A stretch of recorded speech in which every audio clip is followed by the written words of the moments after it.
اللہ رب العزت ارشاد فرماتا ہے کہ لا اکراہ فی الدین، دین کے اندر کوئی جبر نہیں ہے، کوئی سختی نہیں ہے۔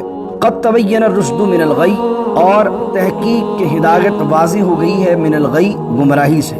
فمن یکفر بالطاغوت، اور جو انکار کرے طاغوت کا، ویؤمن باللہ، اور اللہ پر ایمان لائے، فقد استمسک، استمسک کا معنی ہوتا ہے تھامنا، تو اس نے تھاما ہوا ہے بالعروۃ الوثقی، عروہ وثقی۔ بعض اوقات خواتین بچیوں کا نام بھی ہوتا ہے عروۃ الوثقی، تو عروۃ الوثقی کا معنی کیا ہے؟ اس نے تھاما ہوا ہے ایک مضبوط کڑے کو، کڑا جو راؤنڈ اباؤٹ میں ہوتا ہے نا، جس کو پکڑ کے کھڑے ہو جاتے ہیں بعض اوقات، تو عروہ اس کو کہتے ہیں ایسا کڑا جو کہ ٹوٹے نہیں اور اس کو پکڑ کر لٹکا جائے، عربی میں اس کی میننگ یہ ہوتی ہے بالعروۃ الوثقی۔ وثقی کا معنی بہت مضبوط۔ تو جس نے ایمان لایا اللہ پر اور طاغوت کا کفر کیا۔ اب یہ طاغوت کسے کہتے ہیں؟ طاغوت بنا ہے طغا سے، جس طرح آپ کہتے ہیں سمندر میں طغیانی آ گئی ہے، تو اس سے مراد کیا ہوتا ہے؟ سمندر اپنی حد سے باہر بہنے لگا۔ تو جب سمندر اپنی حدوں سے باہر آتا ہے تو اس کو کہتے ہیں طغیانی کا آ جانا۔ اس لیے طغیانی اور طغا کا معنی ہوتا ہے آدمی یا کوئی بھی چیز جب اپنی حد سے باہر نکلے گی تو کہیں گے یہ طاغوت ہو گیا ہے، یہ طغیانی آ گئی ہے۔ تو اس طریقے سے سمندر جب اپنی حد سے باہر لگے تو طغیانی، اور انسان جب اپنی بندے ہونے کی حد سے باہر نکلے اور خدا کے نظام میں رکاوٹ بنے، اسلامی نظام میں رکاوٹ بنے، اور اقتدار اللہ کا ہے لیکن اقتدار سمجھے کہ میرا ہے، اپنی حکومت چلانے کی کوشش کرے اور خدا کے نظام کو پس پشت ڈال دے، تو اس کو کہتے ہیں طاغوت۔ تو اصلاً تو معنی طاغوت سے شیطان ہے، لیکن دنیا میں ہر وہ طاقت جو خدا کے نظام سے ٹکراتی ہے اس کا انکار کرنا۔ تو اسلام نام صرف یہ نہیں ہے کہ آپ اللہ کا اقرار کریں، اسلام نام ہے اللہ کا اقرار کرنا اور باطل قوتوں کا اور خداؤں کا انکار کرنا۔ آپ یہ دیکھیے کہ کلمے کے اندر بھی پہلے انکار ہے پھر اقرار ہے۔ یخرجونہم من النور الی الظلمات اولئک اصحاب النار هم فیہا خالدون۔ آج ہم نے جو آیت مقدسہ پر بات کرنی ہے وہ سورہ بقرہ کی آیت نمبر 256 یعنی کہ 256 آیت ہے۔ اللہ رب العزت ارشاد فرماتا ہے کہ لا اکراہ فی الدین، دین کے اندر کوئی جبر نہیں ہے، کوئی سختی نہیں ہے۔ قد تبین الرشد من الغی، اور تحقیق کہ ہدایت واضح ہو گئی ہے من الغی، گمراہی سے۔ فمن یکفر بالطاغوت، اور جو انکار کرے طاغوت کا، ویؤمن باللہ، اور اللہ پر ایمان لائے، تو فقد استمسک، استمسک کا معنی ہوتا ہے تھامنا، تو اس نے تھاما ہوا ہے بالعروۃ الوثقی، عروہ وثقی کو۔ بعض اوقات خواتین بچیوں کا نام بھی ہوتا ہے عروۃ الوثقی، تو عروۃ الوثقی کا معنی کیا ہے؟ اس نے تھاما ہوا ہے ایک مضبوط کڑے کو، کڑا جو راؤنڈ اباؤٹ میں ہوتا ہے نا، جس کو پکڑ کے کھڑے ہو جاتے ہیں بعض اوقات، تو عروہ اس کو کہتے ہیں ایسا کڑا جو کہ ٹوٹے نہیں اور اس کو پکڑ کر لٹکا جائے، عربی میں اس کی میننگ یہ ہوتی ہے بالعروۃ الوثقی۔ وثقی کا معنی بہت مضبوط۔ تو جس نے ایمان لایا اللہ پر اور طاغوت کا کفر کیا۔ اب یہ طاغوت کسے کہتے ہیں؟ طاغوت بنا ہے طغا سے، جس طرح آپ کہتے ہیں سمندر میں طغیانی آ گئی ہے، تو اس سے مراد کیا ہوتا ہے؟ سمندر اپنی حد سے باہر بہنے لگا۔ تو جب سمندر اپنی حدوں سے باہر آتا ہے تو اس کو کہتے ہیں طغیانی کا آ جانا۔ اس لیے طغیانی اور طغا کا معنی ہوتا ہے آدمی یا کوئی بھی چیز جب اپنی حد سے باہر نکلے گی تو کہیں گے یہ طاغوت ہو گیا ہے، یہ طغیانی آ گئی۔ تو اس طریقے سے سمندر جب اپنی حد سے باہر لگے تو طغیانی، اور انسان جب اپنی بندے ہونے کی حد سے باہر نکلے اور خدا کے نظام میں رکاوٹ بنے، اسلامی نظام میں رکاوٹ بنے، اور اقتدار اللہ کا ہے لیکن اقتدار سمجھے کہ میرا ہے، اپنی حکومت چلانے کی کوشش کرے اور خدا کے نظام کو پس پشت ڈال دے، تو اس کو کہتے ہیں طاغوت۔ تو اصلاً تو معنی طاغوت سے شیطان ہے، لیکن دنیا میں ہر وہ طاقت جو خدا کے نظام سے ٹکراتی ہے اس کا انکار کرنا۔ تو اسلام نام صرف یہ نہیں ہے کہ آپ اللہ کا اقرار کریں، اسلام نام ہے اللہ کا اقرار کرنا اور باطل قوتوں کا اور خداؤں کا انکار کرنا۔ آپ یہ دیکھیے کہ کلمے کے اندر بھی پہلے انکار ہے پھر اقرار ہے۔ پہلے آپ کیا کہتے ہیں؟ لا الہ، پہلے اس بات نہیں کرتے، پہلے اقرار نہیں کرتے، کیونکہ آپ کو اسلام میں داخل ہونے کے لیے پہلے انکار کرنا ہے۔ کبھی بھی پیرلل کے اندر گاڑی نہیں چل سکتی کہ آپ کہیں کہ میں یہاں بھی ٹانگ رکھ لوں اور یہاں بھی ٹانگ رکھ لوں۔ کوئی یہ نہیں، یعنی جب کسی آج کل بہت سے لوگوں کو یہ فوبیا ہو گیا ہے کہ ان سے کہا جائے کہ بھئی تمہارا مذہب کیا ہے، ریلیجن کیا ہے، تو وہ کہتے ہیں کہ بھئی ہم تو ہیومینٹی سے تعلق رکھنے والے لوگ ہیں، انسانیت ہمارا مذہب، انسانیت ہمارے لیے سب کچھ ہے۔ تو جناب انسانیت کا سب سے بڑا علم بردار تو اسلام ہے۔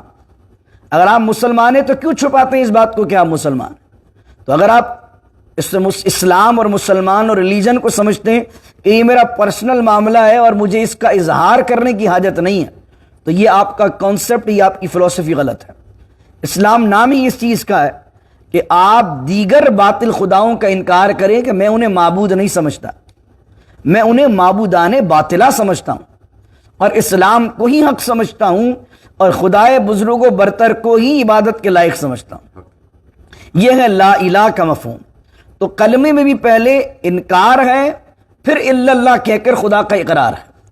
اس طریقے سے فرمایا فمن یکفر بالطاغوت، اس میں بھی پہلے کیا ہے، انکار کی بات ہوئی کہ جو انکار کرے طاغوت کا، ہر اس قوت کا، ہر اس طاقت کا، ہر اس چیز کا، ہر اس شخصیت کا جو خدا کے نظام کے اندر رکاوٹ بڑھے اور اپنی حدوں سے باہر نکلے، تو اس کا انکار کرے اور اللہ پر ایمان لائے، تو اس نے ایک مضبوط کڑے کو پکڑا ہوا ہے، لم فصام لہا، اور وہ مضبوط کڑا وہ ہے، انفصام کہتے ہیں ٹوٹنا، تو فرمایا لم فصام لہا، وہ ایسا کڑا ہے اگر تم نے اس کو مضبوطی سے تھام لیا تو یہ ٹوٹے گا نہیں۔ واللہ سمیع علیم، اور اللہ تعالیٰ سننے والا ہے اور جاننے والا ہے۔ یعنی کہ جب تم طاغوت کا انکار کرو گے، شیطان کا، معبودان باطلہ کا، تو یہاں سمیع علیم کہہ کر بیان کر دیا گیا کہ تم بڑے رائٹ پاتھ پر ہو، کہ وہ تو نہیں سنتے تھے تمہاری حاجتوں کو، وہ تو نہیں جانتے کہ تم پر کیا بیت رہی ہے، لیکن تم نے جس مضبوط کڑے کو پکڑا ہے، اللہ کی رسی کو، وہی اللہ ہے جو سنتا بھی ہے اور جانتا بھی ہے۔ پھر آیت الکرسی کے فوراً بعد جو کہا لا اکراہ فی الدین، اس سے کیا ہے کہ اوپر والی آیت میں پہلے خدا کی صفات کو بیان کیا، خدا یہ ہے، اللہ کی صفت یہ ہے، اللہ یہ ہے، یہ شان والا ہے۔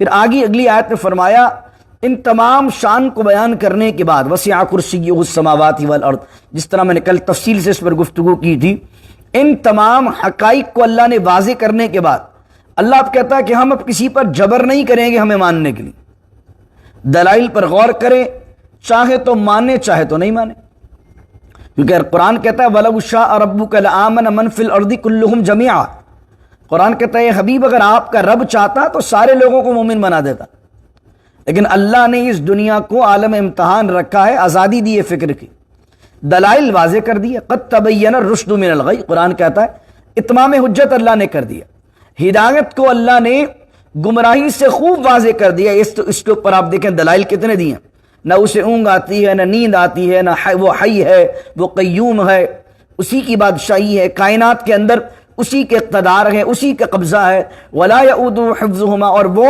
ان کی حفاظت میں تھکتا نہیں ہے، گرا اور مشکل اس پر نہیں ہے۔ اس ساری صفات کو بیان کرنے کے بعد اللہ نے گمراہ معبودوں کو الگ کر دیا اور خدائے بزرگ و برتر نے اپنی حاکمیت کو، اپنے اقتدار کو واضح کر دیا، اور پھر بھی فرمایا کہ اب بھی کسی پر جبر نہیں ہے، کوئی اسلام لاتا ہے تو ٹھیک، نہیں لاتا اس کی مرضی۔ لیکن یہاں ایک اس آیت کو آج کل لوگ مس انٹرپریٹ کرتے ہیں۔ وہ کیا مس انٹرپریٹ کرتے ہیں، غلط تشریح کرتے ہیں کچھ لوگ لبرلز وغیرہ، وہ کہتے ہیں کہ یار یہ جو دین اسلام کو نافذ کرنے کی بات ہے، یعنی ایک بندہ مسلمان ہو گیا، اب وہ نماز نہیں پڑھ رہا، تو اسلامی حکومت یہ کہتی ہے کہ جناب جو نماز نہ پڑھے، مثال کے طور پر کوئی اسلامی حکومت کہتی ہے جو نماز نہ پڑھے اس کو جو ہے وہ 50 کوڑے لگائے جائیں۔ اس طریقے سے بچے کے لیے کا حکم ہے، جب 7 سال کا ہو جائے تو نماز کا حکم دو، جب 10 سال کا ہو جائے نہیں پڑھے تو مارو۔ تو اب آدمی سوچے کہ بھئی یہ تو عبادت کا معاملہ ہے، یہ تو اللہ اور میرے درمیان ہے، تو لوگ کیوں مجبور مجھے کر رہے ہیں؟ جب کوئی دین میں جبر ہی نہیں ہے، دین میں کوئی سختی نہیں ہے، تو پھر کون حکومت ہوتی ہے، یہ کون بندے ہوتے ہیں کہ جو مجھ پر یہ چیزیں لازم کریں؟ جیسے زنا کے معاملے میں حد ہے، چوری کے معاملے میں حد ہے، غیبت، تہمت، یہ عدالتوں کے جو معاملات ہیں جن کو آپ حدود اور تعزیرات اسلامیہ کہتے ہیں، جو شریعت کی حدیں ہیں جن پر سزائیں ملتی ہیں، تو ان چیزوں پر یہ دلیل یہ پیش کر رہے ہوتے ہیں کہ بھئی یہ تو مولویوں نے بنائی ہوئی چیزیں ہیں، لا اکراہ فی الدین، دین میں تو کوئی سختی نہیں ہے، دین میں کوئی جبر نہیں ہے، تو آگت یہ پیش کر رہے ہوتے ہیں۔ تو اب اس کا ہم جواب یہ دیں گے، دیکھیں لا اکراہ فی الدین اللہ نے اس کے اوپر بات کی ہے، اپنی صفات کی، اپنی ذات کی، تو اس کو جوڑیے اس پیچھے کی آیت سے، پھر آگے کی آیت سے جوڑیے۔ اس سے مراد یہ ہے ایمان لانے میں کوئی جبر نہیں۔ ایک بندہ کافر ہے، ایک بندہ اہل کتاب یہودی عیسائی میں سے ہے، ایمان نہیں لا رہا انفرادی طور پر، تو آپ اس کو بندوق کی نوک پر پسٹل رکھ کے نہیں بولیں گے کہ تم کلمہ پڑھ۔ ایمان لانے میں کسی پر جبر نہیں کیا جائے گا۔ کئی واقعات جو ہے وہ صحابہ کرام رضوان اللہ علیہ مجمعین کے مروی ہیں۔ ابن کثیر نے چند واقعات لکھے ہیں اس آیت کے تحت اپنی تفسیر میں، کہ ایک چند لوگ حضور علیہ السلام کی بارگاہ میں آئے، ان کی اولادیں جو ہیں وہ عیسائی تھیں، کچھ کی اولادیں جو یہودیوں کے پلی بڑی تھیں، تو انہوں نے کہا یا رسول اللہ ہم ایمان لے آئے ہیں، تو کیا ہم پر یہ لازم ہے کہ ہم ایسا کر سکتے ہیں کہ ہم اپنی اولادوں کو جبراً سختی کر کے اسلام کی طرف لے آئیں، ان پر جبر کر کے، ان پر سختی کے احکام کر کے ان کو اسلام کی طرف لے آئیں؟ تو حضور علیہ السلام پر اللہ نے آیت نازل کی لا اکراہ فی الدین، دین کے معاملے میں کوئی جبر نہیں۔ لیکن ایک بندہ جب اسلام کے دامن میں آ گیا تو اب اس پر جبر کیا جائے گا اسلام کی حدود پر چلنے کے لیے۔ اس کو بالکل عام آسان سمجھ لیجئے کہ ایک شخص ہے کہ جو امریکہ نہیں آیا تھا تو امریکہ گورنمنٹ نے کوئی اس کے گھر پر انویٹیشن تو نہیں بھیجایا تھا کہ جناب آپ کیا پاکستان میں کر رہے ہیں، آپ کی تو جگہ وہاں پر ہے، آپ کا ٹرمپ صاحب اور بائیڈن صاحب انتظار کر رہے ہیں، چلیے آپ۔ لیکن جب آپ یہاں آ گئے اور سٹیزن ہو گئے، تو اب یہاں پر جب سٹیزن ہو گئے تو اب آپ یہ کہیں کہ نہیں جناب میں تو یہاں آزاد ہوں، مجھ پر کوئی قانون لازم نہیں آئے گا، تو وہ کہیں گے تمہیں یہاں پر آنے پر کسی نے مجبور نہیں کیا تھا، اس میں کوئی سختی نہیں تھی، لیکن جب تم ایک دفعہ یہاں پر آ گئے تو اندر داخل ہونے کے بعد جو اس کا نظام ہے اس نظام کے قانون کو تمہیں فالو کرنا پڑے گا۔ لیکن ہوا کیا، لوگ حکومتوں کے قانون کو تو مانتے ہیں، ان کی سزاؤں کو مانتے ہیں، لیکن خدا کے قانون سے بھاگتے ہیں۔ اس کو بالکل سمجھیے کوئی مثال سے کہ قرآن شراب کو حرام کرتا ہے، تو لوگ کہتے ہیں یار یہ ڈرنک تو ہے، کیا مسئلہ ہو گیا، پینا پلانا کیا حرام ہو گیا؟ ایک عام کافر کی بات کر رہا ہوں، اللہ اگر کوئی مسلمان ایسی بات کرتا ہے اللہ نہ کرے وہ تو ایمان سے چلا جائے گا۔ خدا نے جس کو حرام کیا وہ اس کو حلال جانے، حرام کردہ چیز کو تو کافر ہو جائے گا۔ لیکن اگر کوئی شراب پر حکم اٹھاتا ہے کہ جناب پینا پلانا اتنی سختی، تو ہم اس کو کہیں گے بتاؤ جب تم ڈرائیو کرتے اور پولیس والا تمہیں روکتا ہے اور تم پیے ہوئے ہو تو ٹکٹ دے گا کہ نہیں دے گا؟ وہ دے گا ٹکٹ آپ کو، کیونکہ انہوں نے ایک قانون بنایا ہوا ہے کہ آپ اگر پی کر چلائیں گے تو بہت مسائل پیدا ہو سکتے ہیں، نقصان ہو سکتا ہے، ایکسیڈنٹ ہو سکتا ہے۔ تو اس طریقے سے خدا کا نظام، ایک تو یہ حکومتوں کا نظام ہے، ان سب نظاموں کے اوپر ایک خدائی نظام ہے، اور خدا جانتا ہے کہ تو شراب پیے گا، زنا کرے گا، چوری کرے گا، دین سے بغاوت کرے گا، تو اس نظام کے تحت ڈرنک کر کے تو اگر گاڑی چلائے گا تو ایکسیڈنٹ کرے گا، اور اگر تو یہ تمام برائیاں کر کے زندگی گزارے گا تو پورے معاشرے کا بیڑا غرق کرے گا۔ یہ خدائی نظام ہے۔ تو دین اسلام میں جب کوئی آ جائے گا تو اب دین اسلام کے اندر اللہ کی حدود اور اس کی تعزیرات پر اس پر جبر کیا جائے گا اگر وہ اس کی پابندی نہیں کرتا۔ اس طریقے سے مرتد کی جو سزا اسلام کے اندر ہے، اس پر بھی لوگ کہتے ہیں کہ بھائی کسی کی مرضی اسلام لے آیا اور 2 4 5 6 سال بعد اسلام کا منکر ہو گیا، تو آپ کو کیا اختیار ہے اس کو سزا دینے کا؟ اس کی مرضی اسلام لے آیا، اس کی مرضی چلا گیا۔ ہم نے کہا بھائی مرضی سے آیا تھا، جبر آنے پر نہیں کیا گیا تھا، لیکن جب وہ خدا کے نظام میں آنے کے بعد پھر اس کے بعد بغاوت کرتا ہے، تو جس طریقے سے دنیا کی ہر اسٹیٹ کا قانون ہے کہ جناب اگر کوئی کسی ملک کا باغی ہو جائے تو چاہے کتنا زیادہ یورپ چلے جائیے، یہاں آ جائیے، ہر ملک کے باغی کو جو سزا دی جاتی ہے وہ بڑی سخت سزا ہے، اس کو کیپٹل پنشمنٹ دی جاتی ہے باغی کو، کیونکہ وہ جا رہا ہوتا ہے کس کے خلاف؟ اسٹیٹ کے خلاف جا رہا ہوتا ہے۔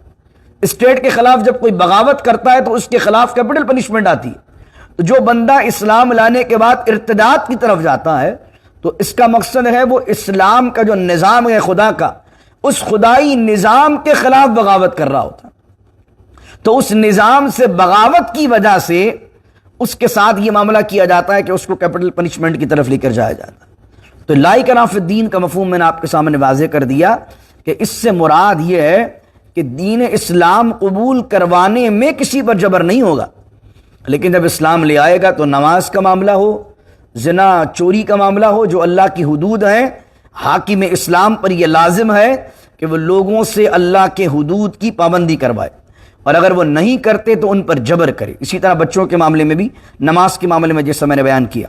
اللہ ولی الذین آمنوا، پھر اللہ کہتا ہے اللہ ولی ہے، اللہ مددگار ہے ایمان والوں کا. اور اللہ جن کا ولی بن جاتا ہے، جن کا مددگار بن جاتا ہے، جن کا معین و ناصر بن جاتا ہے، تو اللہ کرتا کیا ہے؟ یخرجہم من الظلمات الی النور، اللہ انہیں نکالتا ہے اندھیروں سے نور کی طرف. یہاں پر بہت ہی خوبصورت نقطہ یاد رکھیے، ظلمات جو ہے وہ پلورل ہے اور نور جو ہے وہ سنگولر ہے. نور کا جو پلورل آتا ہے، جمع جو آتی ہے وہ آتی ہے انوار. قرآن کریم نے جب بھی اندھیرے اور نور کا ذکر کیا ہے، نور کو واحد ہی استعمال کیا، اور ظلم یعنی اندھیرے کو جو اس کی پلورل لایا، ظلمات لایا. اس کا ریزن کیا؟ اس کا ریزن یہ ہے کہ خدا ایک ہے، اس کی ہدایت کا نور بھی ایک ہے، ملٹیپل نور نہیں ہے. یعنی اگر نبی کی دعوت ہے تو وہ بھی ایک ہی نور کی طرف لے کے جائے گی جو اللہ کا نور ہے.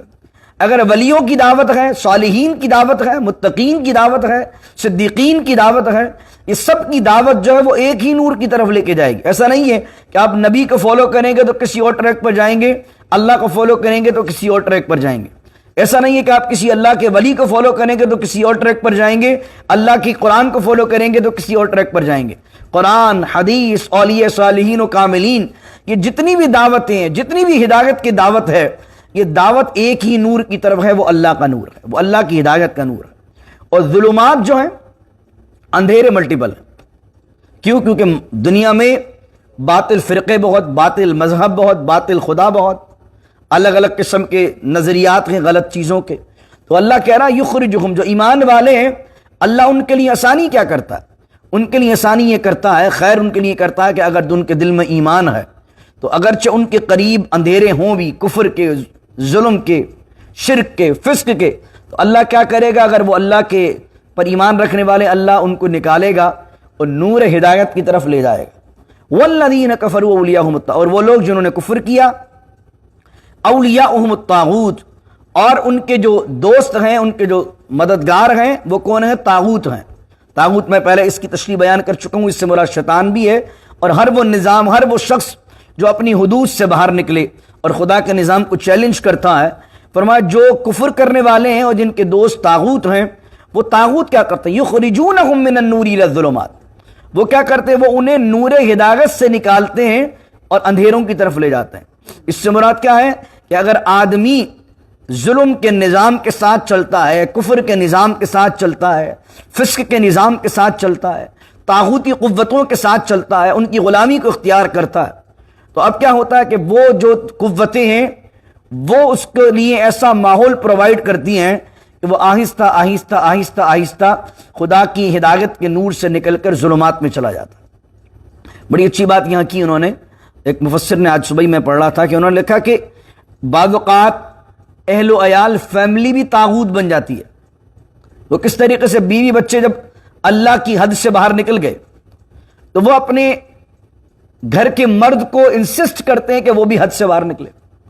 تو وہ فیملی کی محبت میں کیا کرتا ہے؟ اہل و عیال کی محبت میں کیا کرتا ہے؟ اللہ کی حدوں کو پامال کرتا.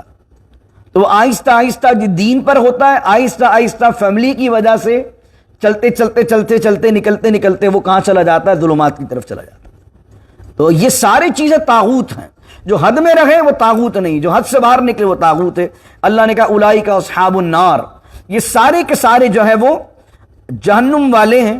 ہم فیہا خالدون، اور جو کفر کریں اور طاغوت کو دوست بنائیں وہ جہنم میں ہمیشہ رہیں گے. آخری آیت پڑھتا ہوں پھر اختتام کرتا ہوں. اب جو لوگ نور کو فالو کرتے ہیں اور ظلمات سے نکل جاتے ہیں، ان کی مثال اللہ نے بیان کی. اور پھر وہ لوگ جو طاغوت کو فالو کرتے ہیں اور نور سے نکل کر ظلمات کی طرف چلے جاتے ہیں. پہلے میں نے عرض کیا کہ پہلے والے کون ہیں؟ جو ظلمات سے نکل کر نور کی طرف جاتے ہیں، اور کچھ لوگ وہ ہیں کہ جو نور سے نکل کر ظلمات کی طرف جاتے ہیں. تو پہلی مثال اللہ نے جو دی ہے وہ ان کی دی ہے کہ جو لوگ نور سے نکل کر گمراہیت کی طرف چلے جاتے ہیں. اور تیسرے رکوع کا آغاز ہوتا ہے الم تر الی الذی حاج، اے حبیب کیا آپ نے نہیں دیکھا اس شخص کو کہ جس کو ان آتاہ اللہ الملک، جس کو اللہ نے بادشاہی عطا کی ہوئی تھی، جس کو اقتدار دیا ہوا تھا، اور وہ جھگڑ رہا تھا، حجت کر رہا تھا. حاج ابراہیم فی ربہ، وہ حجت کر رہا تھا ابراہیم سے اپنے رب کے بارے میں. اب اس کا نام یہاں ذکر نہیں کیا. وہ بندہ کون تھا؟ وہ تھا نمرود. نمرود جو ہے وہ بادشاہوں کے ٹائٹل نیم رہے ہیں. جیسے فرعون ہے، فرعون کا جو بادشاہ رہا ہے غالباً اس کا نام جو تفاسیر میں آتا ولید اس کا نام آتا. اب وہ ٹائٹل نیم تھا مصر کے بادشاہوں کا فرعون. تو اس وجہ سے جتنے بھی اس زمانے میں مصر کے بادشاہ رہے ان کو فراعنہ کہا جاتا تھا. تو ہر بادشاہ کا ٹائٹل تھا فرعون. لیکن موسیٰ علیہ السلام کے دور کے اندر جو فرعون رہا بادشاہ اس کا نام ولید تھا. اس طرح جو عراق کے بادشاہ رہے ان کو کہا جاتا تھا نماردہ.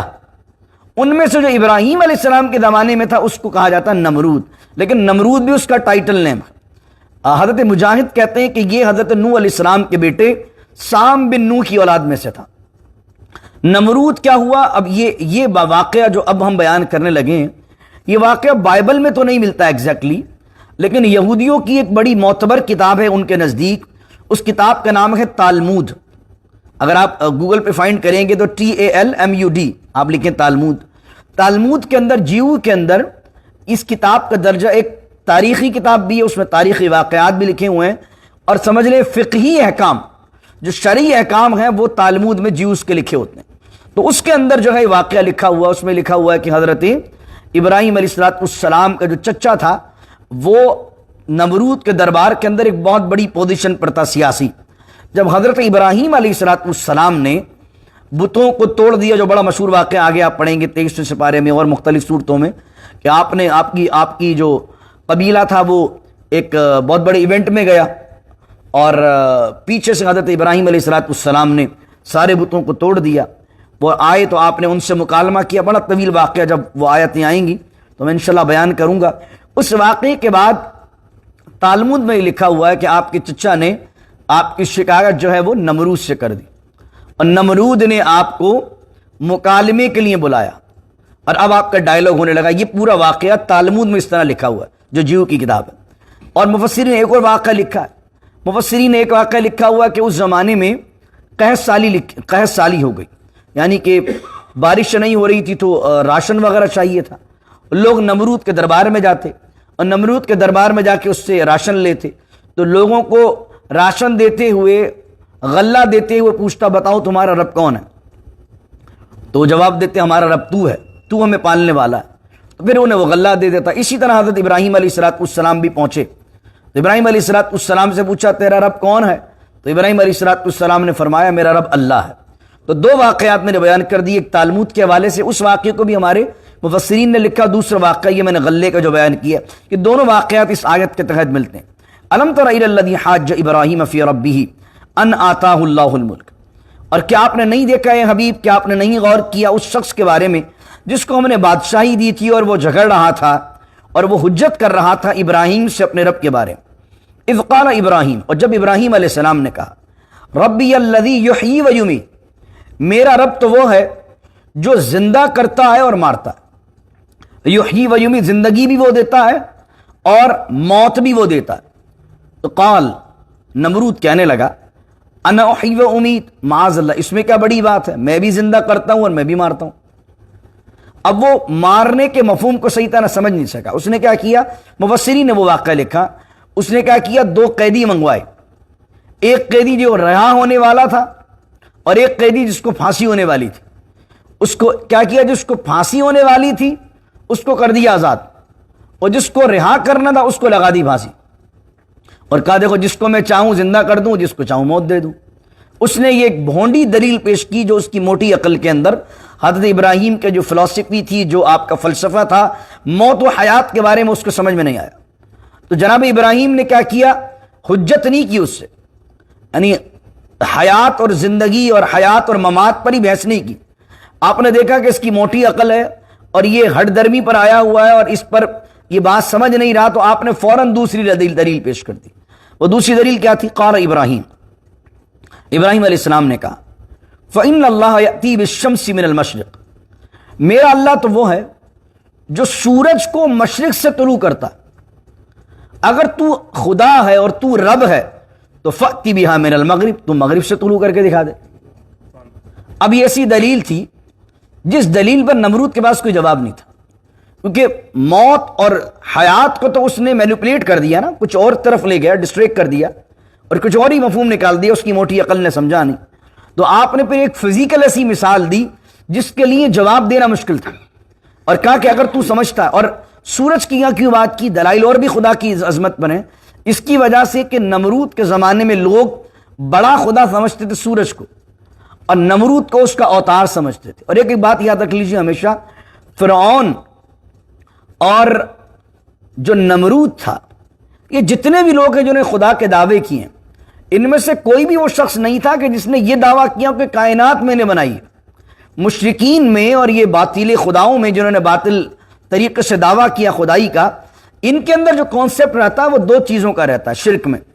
یہ ایک تو ان کے ذہن میں کہ ایک تو پاور ہے جو سپر نیچرل ہے، جس نے خدائی بنائی ہے اور جس نے جو ہے وہ پوری دنیا بنائی ہے، تو وہ کہتے ہیں بھائی وہ بڑا خدا ہے، اور نیچے جو چھوٹے چھوٹے یہ اس کے اوتار ہیں۔ جس طرح ہندوؤں میں دیکھ لیں آپ، ہندوؤں میں اتنے سارے بت ہیں لیکن خدا جو بڑا خدا ہے وہ ایک ہے، جس کو وہ اپنی زبان میں کہتے ہیں ایشور، اور اس کے نیچے ان کے نزدیک ہے کہ اتنی بڑی کائنات ہے تو اکیلا خدا کس طرح چلائے گا؟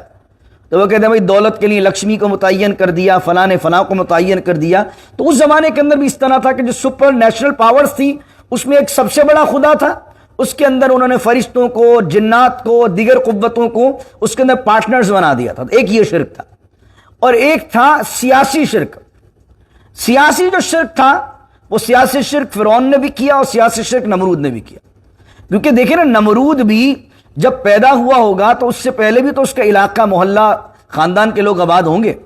تو فرعون جب یہ کہہ رہا تھا کہ میں خدا ہوں تو اس سے مراد یہ تھوڑی تھا کائنات کے بنانے والا میں ہوں، کیونکہ دربار میں کتنے لوگ موجود ہوں گے جن کے سامنے فرعون پیدا ہوا ہوگا، تو وہ کہیں گے تو پاگل تو نہیں، تو خود ہمارے سامنے پیدا ہوا، تو نے کائنات کب کو بنا دی۔ نمرود کے بھی پھپھا ماما چاچا جو ہوں گے وہ کہیں گے بھائی تو ہمارے سامنے پیدا ہوا، تیری پیدائش کو ہم نے دیکھا، تو نے کائنات کی پیدائش کہاں سے کر دی؟ تو اس سے مراد کیا تھا کہ ان کا دعویٰ خدا کا کائنات کو بنانے والے خدا کا نہیں تھا، بلکہ ان کا دعویٰ یہ تھا کہ حکومت ہماری ہے، طاقت ہماری ہے، جو ہم چاہے کر سکتے ہیں، اختیار ہمارا ہے، لوگوں پر جو ہے وہ حکم ہمارا چلے گا۔ تو وہ جو سیاسی دماغ میں ان کے جو خناس تھا، اس کے قرآن نے کیا بیان کیا؟ یہ جھگڑا وہ کیوں کر رہا تھا؟ ان آتا اللہ الملک، اس لیے کہ اللہ نے اسے بادشاہی دے دی تھی۔ تو پتہ لگا جب آدمی کو پاور آ جاتا ہے، طاقت آ جاتی ہے، اختیار آ جاتا ہے، تو اس کے اندر فرعون اور نمرود جیسی صفات پیدا ہو جاتی ہیں، اگر اس میں خوف خدا نہ ہو۔ نبی کریم علیہ السلام کی روایات کے اندر مفسرین نے یہ بھی لکھا، کہتے تھے مجاہد کہتے ہیں کہ 4 لوگ ایسے پیدا ہوئے جنہوں نے دنیا میں حکومت کی، 2 مسلمان ہیں، 2 کافر ہیں، ایک سلیمان علیہ السلام اور ذوالقرنین علیہ السلام، اور ایک بخت نصر اور ایک نمرود۔ تو جب اختیار اور طاقت آئی تو فرعون بن گئے، اختیار اور طاقت آئی تو نمرود بن گئے۔ جس کے اندر خوف خدا ہوتا ہے وہ اختیار اور طاقت آنے کے باوجود بھی ذوالقرنین رہتا ہے، سلیمان بن جاتا ہے۔ اللہ اکبر۔ اور جس کے اندر خوف خدا نہ ہو، خدا کی طرف سے ہدایت نہ ہو، تو وہ بخت نصر بن جاتا ہے یا نمرود بن جاتا ہے۔ تو آپ نے کہا قال ابراہیم فإن اللہ یأتی بالشمس من المشرق، کہ میرا اللہ تو وہ ہے جو سورج کو مشرق سے طلوع کرتا ہے، اور اگر تیرا یہ دعویٰ ہے تو فأتی بہا من المغرب، تو مغرب سے طلوع کر کے دکھا دے۔